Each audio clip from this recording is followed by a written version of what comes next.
Go. All right. So that's up and running. Take the earpiece out. Greetings and salutations, ladies and gentlemen, and welcome once again to the Storyteller's Corner live here on YouTube and Rumble. This is Break Time Story Time, part 19 of the Storyteller's Corner.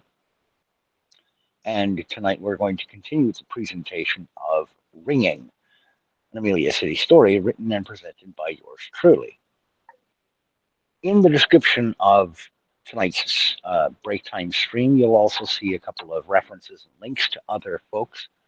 The first one being Brother Cortex, who I do the deep dives with on Wednesday mornings at approximately 10-ish Central Standard Time. And we had a brief backrooms video that we did a watch and somewhat analysis and deep dive into and theorizing about, as well as some other conversation. And we also do a Calling of the Nerd on Friday mornings. This morning's episode, I started off not so much diving into anything related to Kane Pixels and his analog horror series, The Back Rooms, but going off on a rampage because of some things that took place in one of the Discord writers groups that I, until yesterday, was a member of, but found myself kicked out of for reasons that irritate me, and I'm not going to spend a great deal of time getting into here.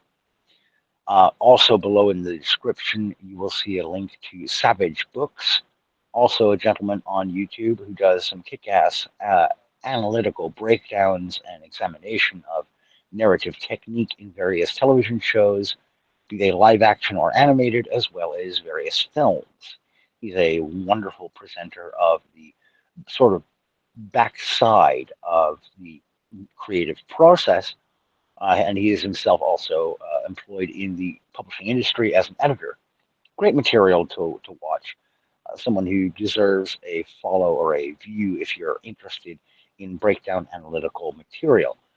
And the last link that I've got included below would be for a gentleman over on Substack whose material I'm coming to very much enjoy and who I intend to do a review of his short story series on Substack focused on a curious cryptid creature of fantastical folklore in America.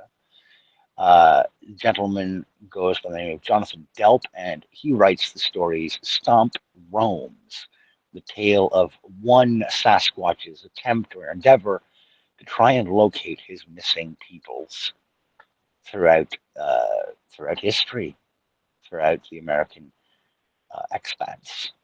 So those are some folks who I would highly recommend you try to get a look at their material because they're well worth giving a view and or a read on Substack.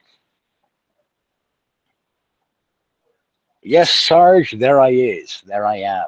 Greetings and salutation to you, sir. It's good to have you here for the show. The time is going to be fairly standardized now moving forward. Here at work, my break times are going to be pretty much situated and standardized. So I should be on a little before or right around smack dab at 8 o'clock Central Standard Time. I am in Minnesota. If that is necessary for anyone who watches on the regular, to try and figure out when they can catch the show live. My work schedule is Wednesday through Sunday, so these break times, that's about the time roughly you can expect me to be on. Some Fridays and Saturdays, I don't hop on to do the break time story time show because Jesse and Kevin and Jesse's wife are doing their show, their long form show on Friday evenings at roughly the same time. Sometimes they do it on Saturday evenings, and I don't like to try and budge in on their time slot because they're good folks, and I think they deserve as much of an audience as they can get. Besides which, any and all of these streams that I do are archived so they can be referenced or watched slash listened to at a later time. And I think that that's more than enough from one little storyteller from southern Minnesota. I've been rambling on at the mouse for a few minutes here, so let's pick up where we last left off with Helen's story in Ringing, an Amelia City Story.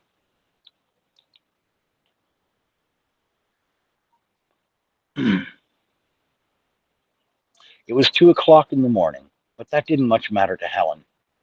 She was wired, too much so for sleep. The only thing she'd been able to do when she got into the apartment was change into pajamas and sit with a cup of tea at her table, surfing the web and watching George Carlin videos on YouTube to try and calm herself down. Thinking about her visit with her mother helped somewhat as well. It had been a nice long day, the two of them speaking more candidly than they ever had. Her mother admitted early on that despite her fears at having Helen live all the way in Amelia City proper, she felt more comfortable talking to her as an adult now that they didn't cohabitate. Helen suspected that newfound comfort allowed her mother to admit that she was quietly dating the widower Danny Polk, who owned Polk's Pharmacy.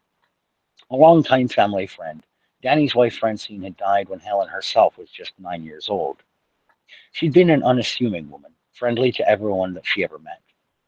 One night she didn't come home from work at Farron Medical Clinic, a small ER on the town's west side. The following morning, a coworker had found her dead in her car, butchered by some as yet unknown assailant. Danny had been raising his son Carl on his own ever since. His sister Nora helped out when she could, which was quite often at first, and then less and less as Carl got older and could watch after himself. Helen thought her mother and Mr. Polk were a good fit. Thinking about them dating was a far sight better than brooding over what had happened in her building's elevator when she got home.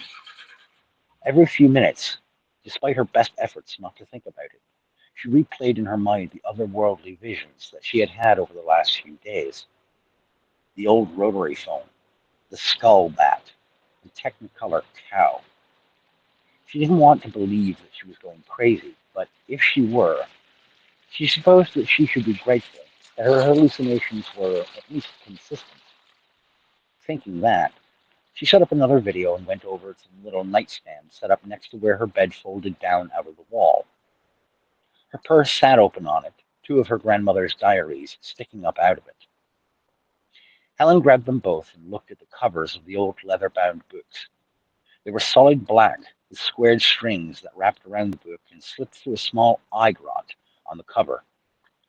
She undid them both on the folding table and opened them to their inner front pages. One had a large 4 written on it, and the other a 3. She let number 4 close and sat down with number 3 open before her. The third diary of her grandmother, Janice Holland, began on the back of the numbered page with a sketch of a pair of feline eyes.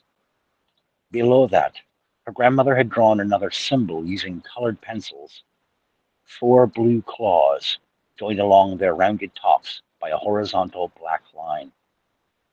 Below this symbol, she had written in her beautiful, feminine, flowing script, "Beware any time you see this mark, for it is the mark of the master, of the strangers, and the wraiths." Helen paused the George Carlin video and began to read.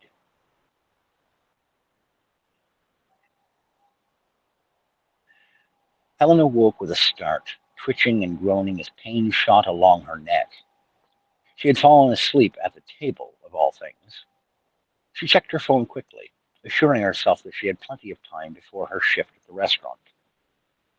Since she was already at the computer, she checked her email to see if Fashion Forward had sent her next assignment yet to her or not. Sure enough, an email from her editor sat in the inbox titled "Review Subject, Out of the Way." Intrigued, she opened the email and read it. There was a new nail polish being carried in a limited release by a small cosmetics startup called Glam Incorporated. Only one store in all of Amelia County would be carrying any of this product, a shade called Concrete Jungle. Her editor went on to tell Helen the store was a little Spencer's ripoff called the Dim Domain. Helen had never heard of the place, and neither had her editor, but the store had sent a promotional email hoping to get coverage for their store. Helen wrote a short message back saying she'd find the place and the nail polish for review. After setting up coffee so she could wake up for the day, Helen stripped down and got into the shower, her thoughts lost in her grandmother's diary. The woman had constructed some sort of elaborate fantasy world in her mind, one where an evil man who referred to himself as the stranger named Molag was bent on setting loose wicked spirit creatures into the world.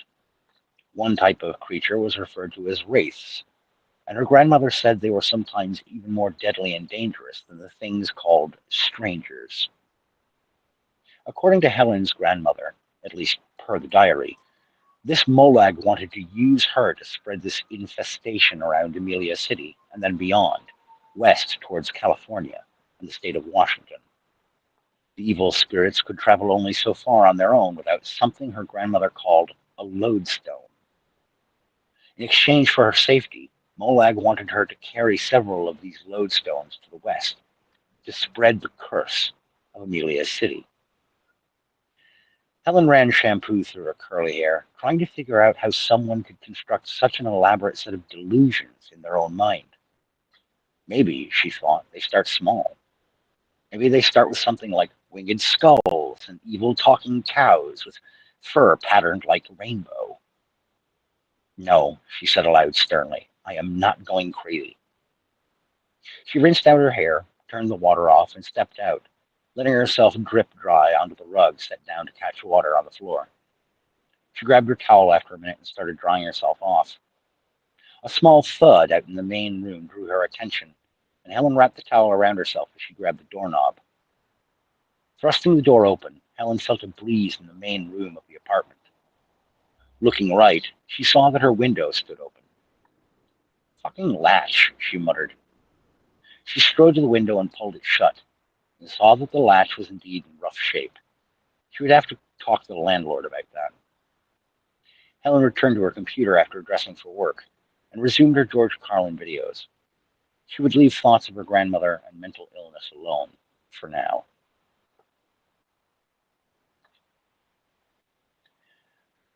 She was on her fifth table in an hour, flying back and forth from the beverage station to the pickup window to the register in a loop that had her feeling frantic but upbeat. Her tips, she figured, were going to be great.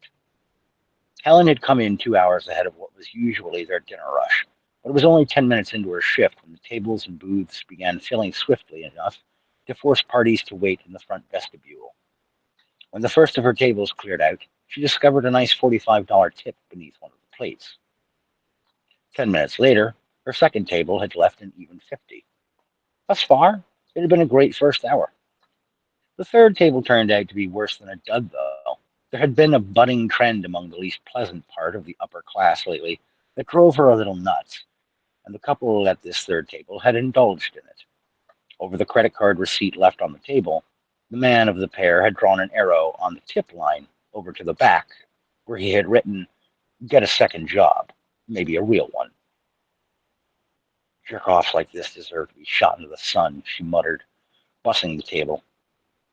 Tables 4 and 5 both left her $30, bringing her to $155 in tips for just her first hour of work, which was not bad.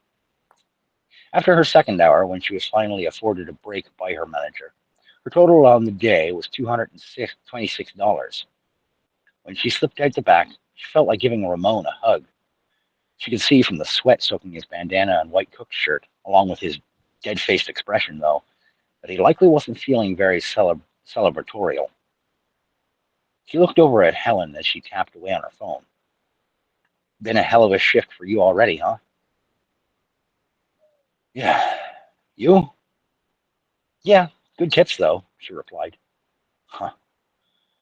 Well, I'm about done with this, he said, puffing on his cigarette. But I'm going to stay out here with you until you head back in.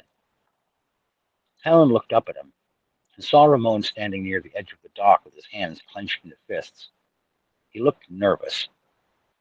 Ramon, what's the matter? What's the matter? I come out here a few minutes ago. There's some dude standing out here about halfway to the street, he said, pointing vaguely down the little alley. I can't see the guy's face, but he's got this really long coat, and I can see he's pretty big. He's just standing there, man, staring at me. And he turns around and he just walks away. Jesus, what do you think he was doing here? I don't know, man, but he creeped me out. This whole fucking city creeps me out, man. We got ghost stories back home, Dia de los Muertos and shit like that, but those are just fairy tales. Amelia City, though, man, this place is fucking cursed. Come on, he said, leading Helen back inside. Helen waited another hour before slipping back out into the alley behind the restaurant alone. When she did, she carefully walked toward the street end of the alley until she came across a small pocket notebook laying on the alley floor. Curious, she knelt down to see what was written there. Pick up the phone, it read. Helen ran back inside, refusing to take another break out back for the rest of her shift. And that is where we will leave off with Ringing for tonight. An Amelia City Story by yours truly. And I am hopeful that between tomorrow night, possibly Friday, I don't think it'll stream that long, but possibly tomorrow, we will wrap up Helen Green's story for this presentation. It is a bit chilly out here tonight. Not as bad as it was Sunday, and it's not as windy, so not having to boot up into the van this time around.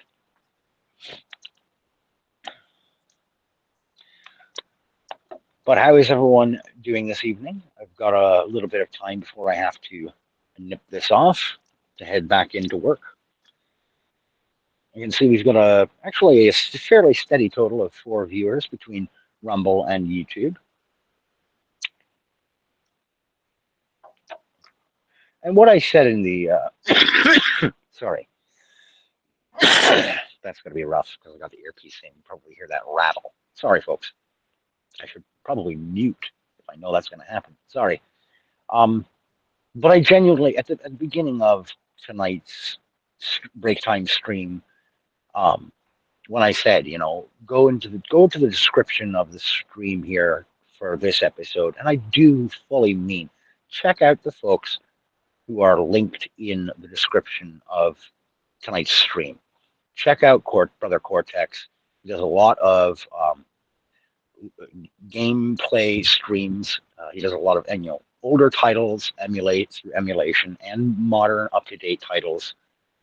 Savage Books. He really has been just working his butt off on being a consistent provider of analytical material on YouTube as well. I really wish he would make the jump over to Rumble. I've tried to talk Brother Cortex into going there as well. It's difficult to convince someone who is comfortable with the YouTube platform to make the jump, particularly if it seems there's not much to gain from it. And Savage Books, he doesn't know who the hell I am. I'm just one of his many subscribers who enjoys watching his material. So I doubt very much I'd have any snowball's chance in hell of convincing him to dual upload to Rumble as well. I'm not making many recommendations to BitChute these days because of a couple of different reasons. For one, their user interface is being broken, and streaming there it's just not happening. There's no methodology that seems to work. And believe me, over the last couple of weeks, I've tried finding a way that's going to be efficient and effective. And nothing seems to grapple on very well, which is a shame because I enjoyed being on BitChute. I still intend to do standalone uploads there, but if I have the same problem I had last week, uploading standalone videos to BitChute, I'm going to start treating my BitChute channel as a backup dumping ground. If I can't get something to upload there, I'm just going to upload it to YouTube and Rumble first, and then I'll look at BitChute as a third tier backup. I don't like the idea of doing that because I have been doing decent on BitChute for, like I said, about 4 years. And when I say decent, I'm just a niche guy. A couple of hundred views per video. That's barely a drop in the bucket for most people. When they hear you say decent, the thought is, oh, you got a few thousand or maybe like 10,000 views on a bit. Bullshit. No, not I. I'm smaller timer than that, folks. But, and then also in the link on the description of tonight's stream is Johnathan Delp over at Substack, Stomp Roams. While he does not do a set scheduled publication, he posts when he's got something prepared and at the ready. Um, he doesn't have fixed days of the week or days of the month. It's just whenever he's got something ready, he posts it to his Substack. And everything that he has posted thus far has been utterly charming. At least what I have read thus far. There's a couple of stomp stories I haven't gotten into yet, but everything I've read thus far has been exceptionally well written, highly worthwhile, genuinely engaging and entertaining, gives you a look at the possibility of what Sasquatch could be that is actually empathetic and makes of him a kind of not a gentle beast, but more one to be almost pitied. Not pitied entirely. How to describe it? You want to root for the guy. You want him to succeed, despite all of the challenges that he's put up against. He and his cryptid friends. But it's worth cheering on and enjoying as just great fantasy fare of a lighthearted nature. Now, not everything that happens in these stories is lighthearted, especially when he's facing off New York City sewer alligators who are trying to pummel him to death in his search for his people. But it is certainly engaging and worth taking the time to read.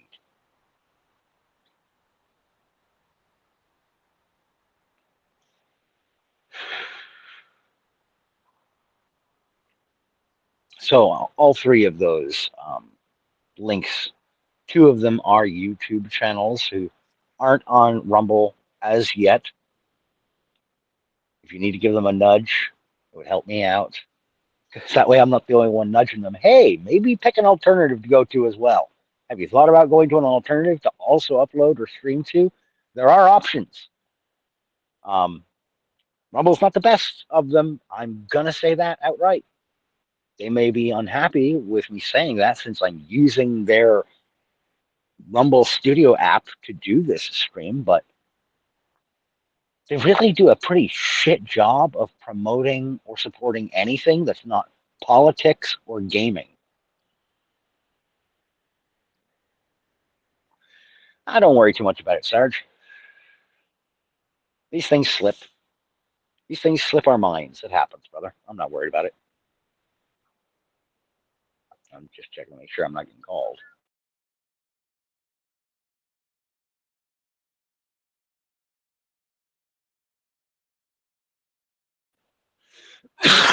Not for me. Hold on.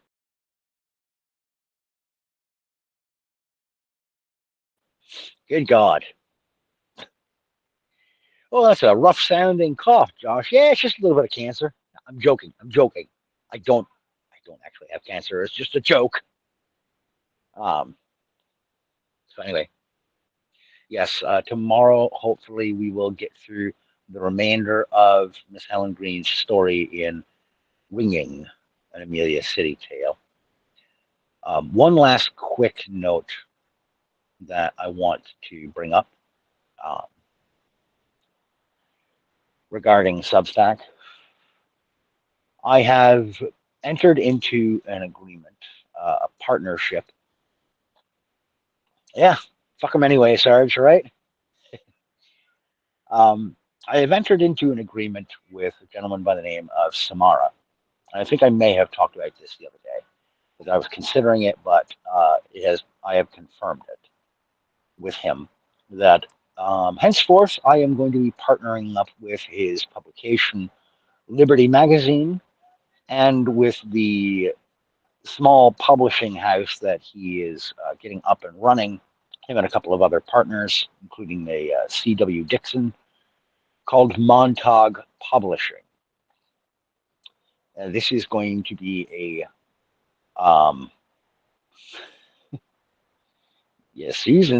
seasons where they don't have to worry about the weather ever getting cold anymore. Um,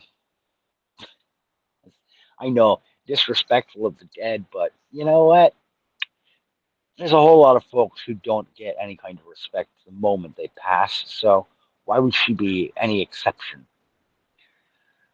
Anyhow, as I was saying, moving forward, I'm going to be utilizing Liberty Magazine as a partner to produce my storyteller's perspective non-fiction essays through. They will no longer be through my Storyteller's Corner Substack.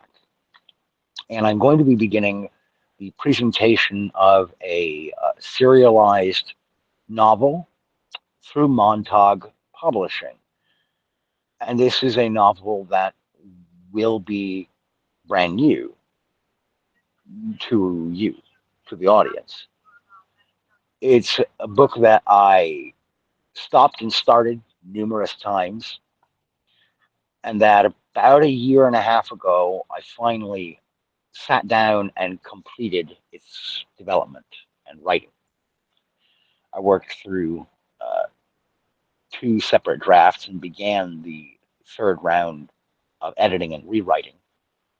And the final draft is what I'm going to be finishing and tightening up and then presenting part by part, sort of a scene by scene presentation, partial chapters through Montauk Publishing. Exactly, Sarge, exactly. Precisely correct.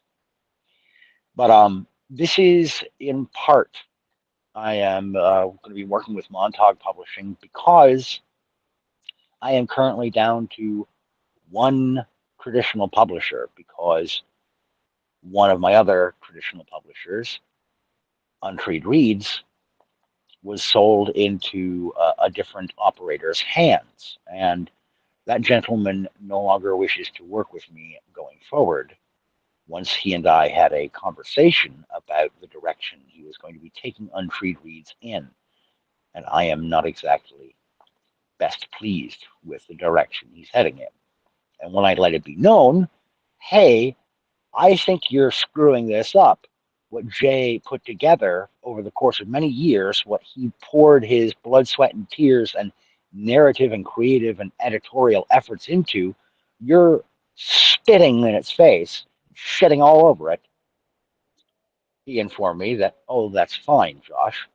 We're not exactly opening the doors for you to submit to any work to us anymore. Bye bye.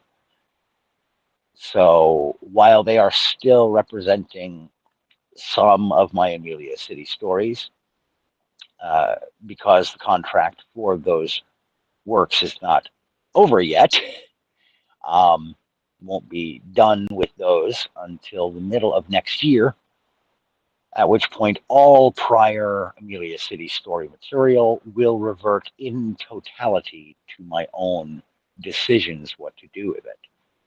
But the very oldest of those stories, the Roads Through Amelia tales from the first collection, I can self-produce them for free wherever I'd like, but I can't self-produce them for sale without his go-ahead or the termination of my prior contract with Untreed. Because when he purchased the company, the contractual agreements and arrangements transferred to him. So if I want the full rights to those older stories returned to me, I have to get him to agree to release them. As it is, though, however, at least I got the second collection back in my own hands, and the novellas that I produced through Untreed Reads are back to my own ownership in totality.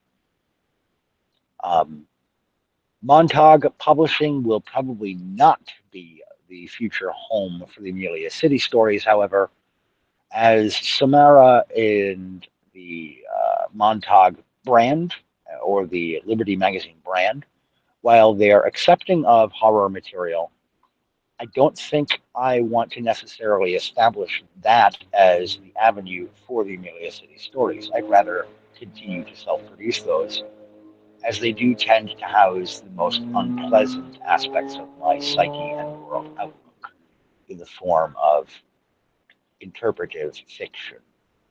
And I don't want to sully anyone's reputation by being intimately tied to that. Unfriendly things happen in Amelia City. That's kind of the whole point. But anyhow, that was all for me for tonight. Any last questions before I get going to anybody watching?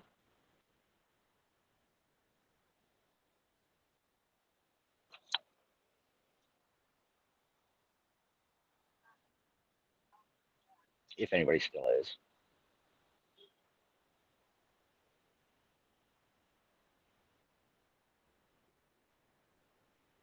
Okay. If there are no questions at this time, then I'd like to thank you, ladies and gentlemen, for tuning in for tonight's stream. Those of you who did, and those of you who are going to be checking out the video later in the archived format, either on YouTube or on the Rumble channel. Once again, I encourage you to go into the links in the description of this stream and check out those particular folks.